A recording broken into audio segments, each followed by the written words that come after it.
Picture this. A serial killer accidentally bumps into a gangster's car, and instead of an apology, he's met with fists and threats. But that's just the start. Now, a Don and a cop both want him. One for revenge, the other for justice. It's like a crime-filled version of Who Wants to Be a Millionaire? Except the prize is, well, catching a murderer. Things get messy, punches are thrown, and the killer is as slippery as a bar of soap. So buckle up, because the gangster, the cop, the devil is about to get wild. The story starts on a national highway. A man, casually driving along, suddenly finds himself in an accident. Someone bumps into his car from behind. He steps out and, like any normal person, starts taking photos for his insurance claim. But there's nothing normal about what happens next. The other driver doesn't just walk over and apologize. He pulls out a knife and kills him. This man isn't just a driver, he's the killer we'll be seeing a lot more of. Enter Tai-suk, a sharp and relentless cop. He's been investigating these recent string of murders, but no one at the police station takes him seriously. His boss even throws him out when he suggests that these killings are connected to a serial killer. Typical, right? No one ever listens to the one person who's actually got the right idea. Meanwhile, Dong-soo, the big bad gangster, is busy handling his business. He's meeting with an enemy gang leader, talking business, when a brawl breaks out between their henchmen. Now, Dong-soo isn't a fan of kids messing up adult conversations, so he knocks one guy out cold, pulls out one of his teeth, and drops it into the enemy leader's drink. Coolly, he says, when adults talk, kids shouldn't interrupt. The enemy leader, terrified, gulps the drink down, tooth and all. Deal secured, gangster style. But fate has other plans for Dong-soo. Later, while driving, he's rear-ended by another car. Annoyed, he steps out to check the damage, thinking it's just some reckless driver. Little does he know, it's the same serial killer from the highway. The killer tries to stab Dong-soo, but he's met with a surprise. Dong-soo fights back, and in a twist of fate, the killer ends up stabbing himself during the struggle.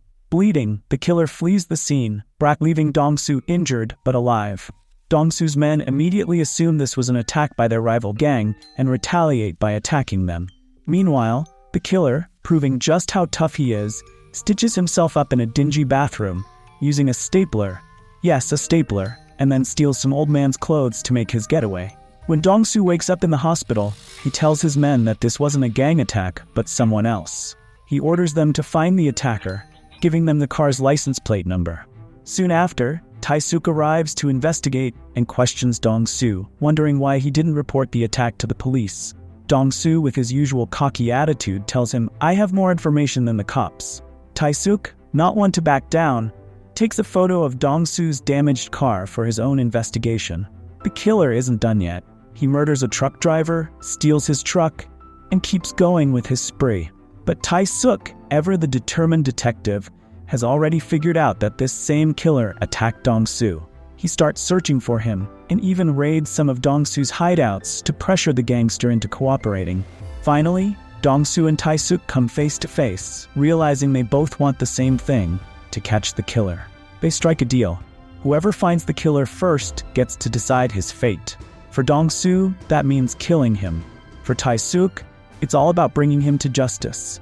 A gangster and a cop, unlikely partners.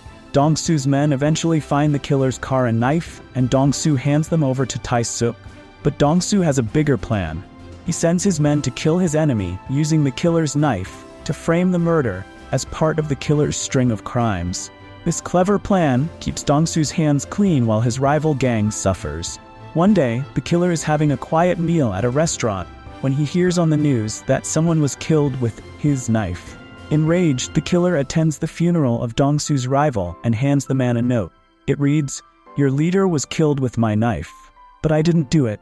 The killer also drops Dong-soo's name, making sure he stays in the middle of this deadly game. Now the stage is set for a final showdown. Dong-soo and Tai-suk, working together, find the killer's fingerprint on the car, and this leads Tai-suk to the killer's house. Inside, it's a creepy scene. Medicine bottles, family photos, and dark memories from the killer's past. It turns out the killer had a rough childhood with a father who tortured him. This trauma turned him into the monster he is today. One rainy day, Dong-soo's car breaks down, so he's stuck waiting for the bus. Standing with his umbrella, he spots a young girl getting drenched in the rain. In a rare moment of kindness, he offers her his umbrella. The girl, hesitant at first, eventually takes it and thanks him. Tae-suk, who happens to be there, jokes, "You shouldn't take things from strangers. What if he's a criminal?" The girl quips back, "I think you're the criminal." Dong-soo can't help but laugh, but this moment takes a dark turn. The killer is on the bus too, silently watching. Later that evening, when Dong-soo is having dinner with his men, the news reports a murder. It's the same girl from the bus. The umbrella Dong-soo gave her was found at the crime scene. Furious, Dong-soo vows to find and kill the killer once and for all. The chase leads to a confrontation at a hotel where Dong-soo and his men finally corner the killer. But the killer, sensing something is wrong, makes a quick escape. In the ensuing chaos, Dong-soo's men are killed, and the killer leaves a trail of blood behind. Dong-soo follows the bloodstains to a nearby bar, where a singer signals to him that the killer is inside. Dong-soo captures him with his iconic style. This is the most satisfying scene in the entire movie, and takes him to his farmhouse, ready to exact his revenge. But Tae-suk is also hot on their trail, and begs Dong-soo to turn the killer over to the law, reminding him of their deal. Dong-soo, though, is itching for revenge. He asks the killer why he murdered the girl, but the killer, ever smug, says nothing. Just when Dong-soo is about to kill him, Tae-suk knocks him down with his car, saving the killer, for now. The killer is brought to the police station, where Tae-suk is hailed as a hero. But back at the station, things don't go as planned. The killer uses his knowledge of medicine to alter his fingerprints, making it harder for the police to tie him to the murders. Furious, Tae-suk beats the killer, but he still refuses to confess. And now, we arrive at the courtroom. It's a tense scene. The killer, playing the victim, tells the court how his father tortured him, but insists this doesn't mean he's a murderer. Without solid evidence, the case seems to be slipping through the prosecutor's fingers, and the victims' families start to cry. Then, Dong-soo steps into the courtroom. He tells the judge about his own encounter with the killer and how he was attacked.